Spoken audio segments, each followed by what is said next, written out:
আসসালামু আলাইকুম। আজকে আপনাদের দেখাবো আমি আমার কোয়েল পাখিগুলিকে কি খাবার খাইতে দেই।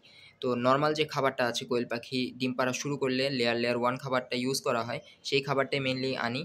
আর তার পাশাপাশি কোয়েল পাখির ওজন যেন কমে না যায়, তার কারণে কিছু ফিড মিলাইয়ে দেই। আমি যদি 80% যদি লেয়ার 1 খাবার নেই, তাহলে 20% ফিড মিলাইয়ে নিই। যে স্টার্টার ফিডটা কোয়েল পাখির 0 বাচ্চা থেকে ৪৫ দিন পর্যন্ত খাওয়ানো হয়, সেই ফিডটা কিছুটা মিলায় নিই। আর তার পাশাপাশি আমি নিজে থেকে একটু মডিফাই করার ট্রাই করছি। তার কারণ হচ্ছে আমি কোয়েল পাখিগুলিকে মাঝে মধ্যেই আমার কবুতরের রুমটার ভিতরে ছাড়ি। তখন তারা দৌড়াদৌড়ি করে এবং কবুতরের নিচে যে খাবারগুলি পড়ে থাকে সেগুলি খাওয়ার ট্রাই করে। এখানে কবুতরের খাবারের ভিতরে কিন্তু গম, ভুট্টা, তারপরে বিভিন্ন ধরনের উপকরণ আছে। তো এই খাবারগুলি তারা খাওয়ার ট্রাই করে। তো এই জিনিসটা দেখে আমি ভাবলাম যে কিছু কবুতরের খাবার মিলায় দেই।